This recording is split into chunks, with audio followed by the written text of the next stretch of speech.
আসসালামু আলাইকুম, আশা করি সকলে ভালো আছেন। নতুন আরেকটি ভিডিওতে আপনাকে স্বাগত। আজকে আমি মূলত দেখাবো কিভাবে আপনারা ঘরে বসেই আপনাদের ইন্টারন্যাশনাল ট্রাভেল ডকুমেন্ট অথবা পাসপোর্ট বানিয়ে নেবেন।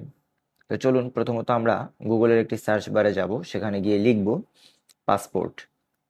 পাসপোর্ট লেখার সাথে সাথে দেখেন ই পাসপোর্ট অনলাইন রেজিস্ট্রেশন পোর্টালটি চলে আসছে। সেখানে কিছু সতর্ক বার্তা দেওয়া আছে, এটা পড়ে নেবেন, দেন কেটে দিলেন। তারপর আমরা অ্যাপ্লাই অনলাইনে ক্লিক করলাম। এখানে দেওয়া আছে are you applying from Bangladesh, yes দিয়ে দিলাম। তারপর সিলেক্ট ডিস্ট্রিক্ট, তা আমি মূলত ঢাকা থেকে অ্যাপ্লিকেশন করলাম, আমার সবকিছু মূলত ঢাকার অ্যাড্রেস দেওয়া থাকবে। তারপর দেখেন মিরপুর দিয়ে দিলাম, মিরপুর দেওয়ার পরে এখানে চলে আসলো আমার মিরপুর জোনে যে এরিয়া আগারগাঁওতে আছে। তারপর একটি ইমেল অ্যাড্রেস দিলাম, ইমেল দিয়ে কন্টিনিউ দিয়ে দিলাম। তারপরে দেখেন এখানে চলে আসছে যে ইমেল, দেন হলো গিয়ে এখন আপনাকে একটা অ্যাকাউন্ট ক্রিয়েট করতে বলতেছে, যে পাসওয়ার্ড যেটা দিবেন আপনি, আপনি মন মতন একটা পাসওয়ার্ড দিয়ে নেবেন। এখানে কিন্তু আপনার জিমেলের পাসওয়ার্ড দরকার নেই, মানে আপনার বাংলাদেশ পাসপোর্টের সাইডে আর কি আপনি একটা অ্যাকাউন্ট ক্রিয়েট করছেন, এই জন্য আপনার জিমেল আর একটা নতুন পাসপোর্ট দিয়েছেন। ঠিক আছে। আচ্ছা, পাসওয়ার্ড কনফার্ম হলে আমরা তারপর নিচে চলে যাব। আচ্ছা, তারপর দেখেন আপনি এখানে যত কিছুই দেন না কেন, এটা কিন্তু যাদের এনআইডি কার্ড আছে তারা কিন্তু একদম এনআইডি কার্ড অনুযায়ী দিবেন। আমি মূলত এনআইডি কার্ড অনুযায়ী এখানে সবকিছু লিখতেছি।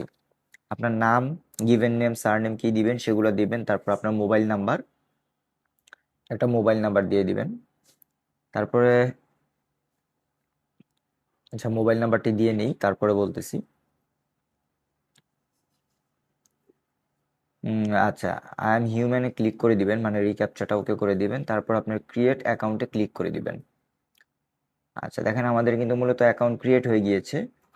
তো তারপরে যেটা করবেন, আপনার ইমেইলে যাবেন, আপনার ইমেইলে দেখবেন একটি ওটিপি মানে লিঙ্ক চলে গেছে আর কি, সেই লিঙ্কে ক্লিক করে দিলেই হবে। তারপর আপনি আপনার মেইল এবং অ্যাকাউন্ট পাসওয়ার্ড দিয়ে একটা অ্যাকাউন্ট মানে অ্যাকাউন্টটা ক্রিয়েট করে নিলেন। তারপর দেখেন এখানে দেওয়া আছে apply for a new E passport, আমরা এখানে ক্লিক করে দিব। তারপর দেখেন এখানে দেওয়া পাসপোর্ট টাইপ, এটা আপনার কি ধরনের পাসপোর্ট হবে। তো অবশ্যই অর্ডিনারি পাসপোর্ট হবে, কারণ বাংলাদেশের সকল জনগণের জন্য অর্ডিনারি পাসপোর্ট। অফিসিয়াল পাসপোর্ট বলতে শুধু সরকারি চাকরিজীবী এবং মানে দায়িত্বশীলরত যারা আছে, মন্ত্রী পরিষদ বা সরকারি সকল লোকজন, তাদের জন্য এটা। তো আমরা অর্ডিনারি পাসপোর্ট দিয়ে আমরা সেভ এন্ড কন্টিনিউতে ক্লিক করে দিব। ঠিক আছে। আচ্ছা, তারপরে দেখেন এখানে লেখা আছে I apply for my self, আপনি লিখে দিবেন যে হ্যাঁ আমি নিজের জন্য অ্যাপ্লিকেশন করতেছি। তারপর যেটা আছে যে আপনার সিলেক্ট জেন্ডার, আপনি জেন্ডার দিয়ে দিবেন। তারপরে স্ক্রল করলে দেখবেন যে এখানে ফুল নেম কিন্তু আপনি আগে দিয়েছেন, সেই অনুযায়ী চলে আসছে। আপনার সিলেক্ট প্রফেশন, আপনার যে পেশা আছে আপনি সেই পেশাটা দিয়ে দিবেন। আচ্ছা, সিলেক্ট রিলিজিয়ান যেটা আছে আপনি সেটাই দিবেন। আপনি যদি ইসলাম হয় ইসলাম দিবেন, হিন্দু হলে হিন্দু, খ্রিস্টান হলে খ্রিস্টান, এগুলা এখানে দেওয়া আছে, আপনি জাস্ট সিলেক্ট করে দিবেন। আচ্ছা, ইসলাম দিয়ে দিলাম। তারপর যেহেতু ফোন নাম্বার দেওয়া ছিল, ফোন নাম্বার আর দরকার নাই। তারপর আমার সিলেক্ট ডিস্ট্রিক্ট অফ বার্থ, অর্থাৎ আপনি কোন জেলায় জন্মগ্রহণ করেছেন, আপনি আপনার জেলাটা এখানে দিয়ে দিবেন। আচ্ছা, সিলেক্ট ডেট অফ বার্থ, আপনার যে ডেট অফ বার্থ আছে সেটা আপনি দিয়ে দিবেন এখানে।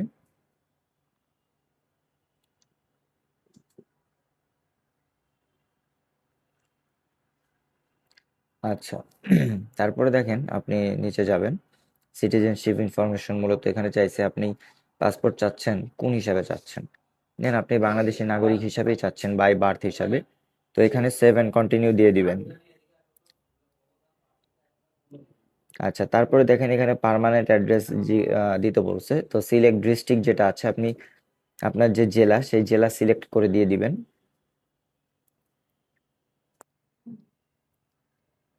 আমার লোকেশন যেটা সেটাই আমি দিয়ে দিচ্ছি, আপনি আপনার লোকেশন দিয়ে দিবেন। তারপর আপনার গ্রাম, তো এখানে যে স্পেলিংগুলো দিবেন এগুলো আপনি ইন্টারনেটের সাথে ম্যাচ করে দেখবেন যেন সবকিছু ঠিকঠাক থাকে, কোথাও যেন কোনো ভুল না হয়। কারণ ভুল হইলে পরবর্তীতে আপনি যখন ট্রাভেল করবেন বা স্টুডেন্ট ভিসা বা যে কোনো ক্যাটাগরিতেই বিদেশ যান না কেন, আপনার অ্যাড্রেসে কোথাও ভুল হলে সেটা কিন্তু পরবর্তীতে ঠিক করা খুবই ক্রিটিক্যাল আর কি। হ্যাঁ, তো আপনার জন্য যেটা সুবিধা হবে যে আপনি সবকিছু প্রয়োজনে আস্তে ধীরে একদম ম্যাচিং করে করে কাজ করবেন। আচ্ছা, পুলিশ স্টেশন যেটা আছে সেটা আমি দিয়ে দিচ্ছি এখন মুরাদনগর। আচ্ছা, তারপরে দেখেন এখানে লেখা আছে present address is the same as permanent. আপনার যদি প্রেজেন্ট অ্যাড্রেস ভিন্ন হয় আপনি ভিন্ন দিবেন, আমার ভিন্ন তাই আমি ভিন্ন দিচ্ছি। সিলেক্ট ডিস্ট্রিক্টে ঢাকা দিলাম। আচ্ছা, তারপরে দেখেন আমরা এখানে সিটি, ভিলেজ, হাউস, তো আমরা এখানে আমাদের যে হাউস নাম্বার আছে সে হাউস নাম্বারটা দিয়ে দিব। তারপরে যেটা আছে আর কি রোড, ব্লক, সেক্টর, এটা অপশনাল দিছে, আপনি চাইলেও দিতে পারবেন, বা যার অ্যাড্রেস অনেক বড় সে শুরু থেকে একটু একটু করে দিয়ে আসবেন। দিয়ে দিলাম ওয়েস্ট শেওড়াপাড়া, ঠিক আছে। আচ্ছা, তারপরে দেখেন select your of select post office, then আপনি পোস্ট অফিস দিয়ে দিবেন। আচ্ছা, তারপরে কারেন্ট পোস্ট কোড তো নিয়ে নিয়েছে অটো। তারপর রিজিওনাল পাসপোর্ট অফিস আমাদের শো করছে আগারগাঁও, তো আমরা সেভ অ্যান্ড কন্টিনিউ দিয়ে দিব এখানে। আচ্ছা, তারপরে দেখেন আপনার আইডি ডকুমেন্টস, মূলত আপনার এখানে identification information, national ID number, আপনার যে ন্যাশনাল আইডি কার্ড আছে সেই ন্যাশনাল আইডি কার্ড সম্পর্কে তারা জানতে চাচ্ছে। আপনি আপনার ন্যাশনাল আইডি কার্ডের যে নাম্বারটা আছে সেটা এখানে দিয়ে দিবেন।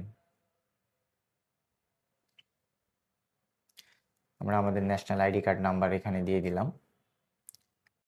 আচ্ছা, তারপরে আইডি কার্ড যদি আপনার অনলাইন ওকে হয়ে থাকে এবং কোথাও ভুল না হয় তাহলে দেখতে পারবেন আপনার সকল ইনফরমেশন এখানে চলে আসবে। হ্যাঁ, সাইডে ক্লিক করবেন আর নিচে দেখেন এখানে ইয়েস আই হ্যাভ ম্যাচ কি মেশিন সরি মানে yes I have machine readable passport যদি থাকে তো ইয়েস দিবেন, নো থাকলে নো দিবেন। আর আপনি যদি কখনোই পাসপোর্ট না করে থাকেন সেক্ষেত্রে I don't have any passport দিয়ে দিবেন।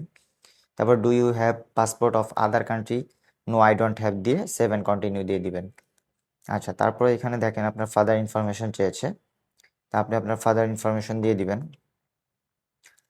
আপনার বাবার নাম এখানে দিয়ে দিবেন, তারপর তার প্রফেশন যেটা আছে সেটা দিয়ে দিবেন। আমরা নাম লিখছি। আচ্ছা, তারপর সিলেক্ট প্রফেশন যেটা আছে সেটা দিয়ে দিব। ফার্মার হলে ফার্মার, বা প্রাইভেট জব হলে প্রাইভেট জব হোল্ডার দিয়ে দিবেন। ন্যাশনালিটি বাংলাদেশি। তারপর ওনার ন্যাশনাল আইডি কার্ড যদি থাকে দিয়ে দিবেন, এটা মূলত অপশনাল, যদি না থাকে তো দেওয়ার দরকার নেই, কোনো সমস্যা নেই। তবে থাকলে দিয়ে দিলে ভালো আর কি, কারণ আপনার ডাটাবেসে আপনার বাবারও সব কিছু থেকে গেল আর কি।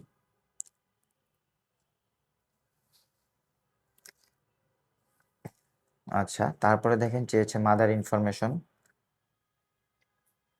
যদি আপনার জানা না থাকে বা অনেকের আছে যে বয়স হয়েছে, মায়ের ইনফরমেশন বলতে শুধু নাম জানেন বাকি কিছু জানছেন না, সেক্ষেত্রে আপনি আননন জানি না এখানে ক্লিক করে দিবেন। হুম, আচ্ছা, আবার অনেকের কিন্তু মাদার্সের ধরেন যে আপনার এনআইডি নাই, অনেক বয়সে আর করার প্রয়োজন মনে করেনি, তো সেক্ষেত্রে আননন দিতে পারেন। তো আমার এখানে আমি যে ক্লায়েন্টেরটা মূলত করেছি এটা, তো ওনার সব ইনফরমেশন আমি দিয়ে দিচ্ছি। সিলেক্ট প্রফেশনও দিয়ে দিচ্ছি, হাউস ওয়াইফ। আচ্ছা, ওনার ন্যাশনালিটি যেটা আছে যে বাংলাদেশ, সে বাংলাদেশ দিয়ে দিচ্ছি, এবং পাশাপাশি ওনার এনআইডি কার্ডের নাম্বারটা আমি দিয়ে দিচ্ছি, কারণ ওনার এনআইডি আছে।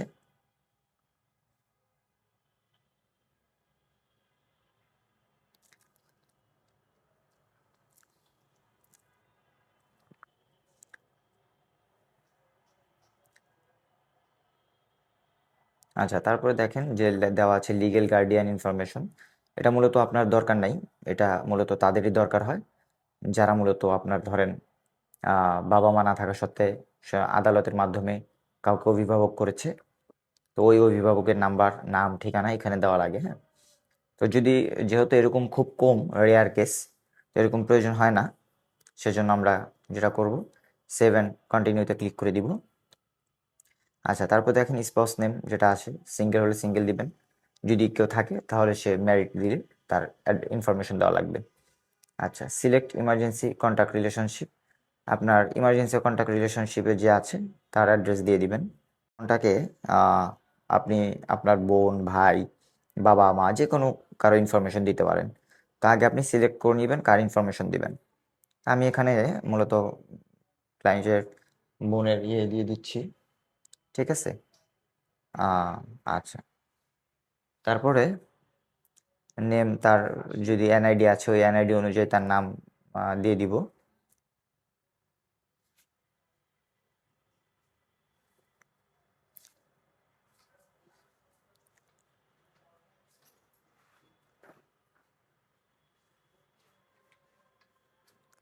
আচ্ছা, তারপর দেখেন তার অ্যাড্রেস চেয়েছে সিলেক্ট কান্ট্রি, তো এটা সিলেক্ট কান্ট্রি দিয়ে দিলাম। সিলেক্ট ডিস্ট্রিক্ট যেটা আছে সেই ডিস্ট্রিক্ট দিয়ে দিলাম, দেন তার গ্রামের লোকেশন বা যে কোনো একটা অ্যাড্রেস, সিটি, ভিলেজ এগুলো চেয়েছে, হ্যাঁ, এগুলো দিয়ে দিচ্ছি। তারপর রোড ব্লক, এটা অপশনাল, এটা মন চাইলে দেওয়া যাবে, আর যদি না দরকার মানে যদি মনে হয় দিবেন না, দেওয়ার দরকার নাই। তারপর যেটা আছে সিলেক্ট পুলিশ স্টেশন, তো এটা দিয়ে দিবেন আপনার পুলিশ স্টেশন যেটা, আপনার একটা ভ্যালিড ইমেল দিবেন, যদি মানে অপশনাল, মন চাইলে দিবেন, না মন চাইলে নেই। কিন্তু তার কন্ট্যাক্ট নাম্বারটা অবশ্যই দিবেন। তার কন্ট্যাক্ট নাম্বার দেওয়ার কারণ এটাই, কারণ কিন্তু এটা কিন্তু ইমার্জেন্সি কন্ট্যাক্ট নাম্বার কিন্তু পাসপোর্টের ইনফরমেশন পেজে থাকে। আপনার যদি কোথাও কোনো সমস্যা বা দুর্ঘটনা হয়ে থাকে সেই ক্ষেত্রে কিন্তু এটা দরকার হবে। তারপরে দেখেন পাসপোর্ট অপশনাল চলে আসছে। আপনি 48 পেজের 10 বছরের নিলে একটা ফি, আর আপনি 48 পেজে 5 বছরের নিলে একটা ফি। তারপর ডেলিভারি অপশন অ্যান্ড অ্যাপয়েন্টমেন্ট, আপনি রেগুলার ডেলিভারি নেবেন না এক্সপ্রেস ডেলিভারি। আমরা আসলে 2 তারিখ করেছি, 3 তারিখেই ডেট পেয়েছি, তার মানে 3 তারিখে ডেট নিয়ে নিচ্ছে আর কি। তারপরে 3 তারিখ কয়টার সময় ডেট নেবেন ওইটাও দিয়ে দিবেন।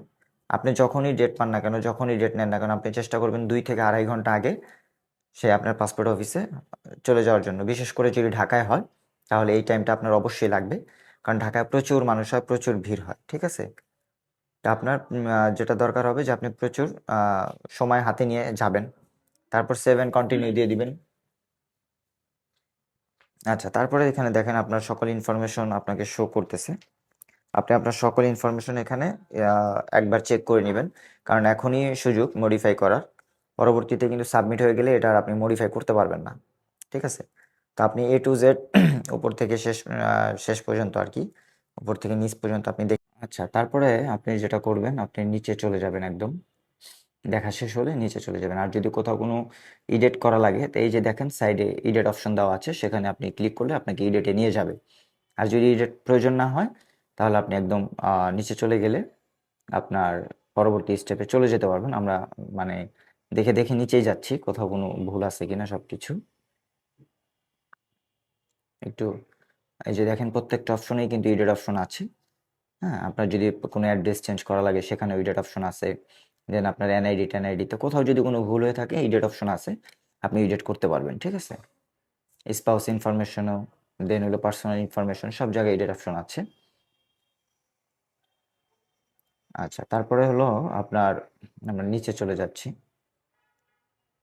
দেখেন পাসপোর্ট অপশনেও কিন্তু এডিট অপশন আছে, আপনি চাইলে 48 পেজের জায়গায় 64 পেজও নিতে পারবেন।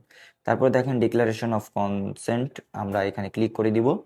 ক্লিক করে যেটা আছে পড়ে নেবেন, then confirm and passport proceed to payment.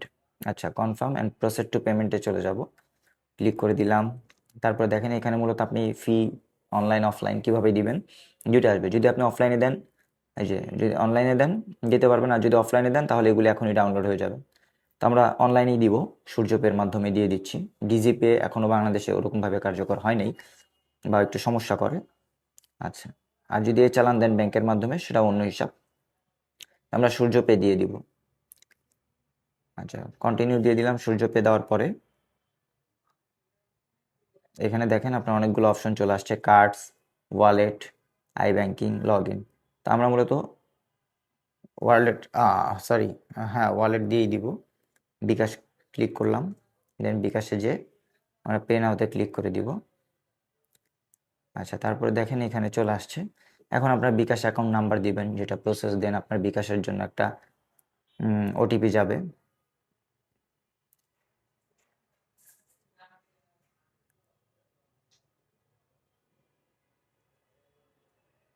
আচ্ছা, একটু সময় দিবেন, নাম্বারটা উঠাচ্ছি তো এই জন্য। কনফার্ম দিলাম, দেন হলো গিয়ে আপনার ওটিপি আসলে ওটিপি দিয়ে দিবেন। ওটিপি দেওয়া কনফার্ম হলে দেন আপনি আপনার যে বিকাশের পাসওয়ার্ডটি আছে সে পাসওয়ার্ডটি এখানে সেট দিয়ে দিবেন। তো এভাবেই খুব সহজে আপনি মানে অনলাইনের মাধ্যমে পেমেন্ট করে দিতে পারবেন।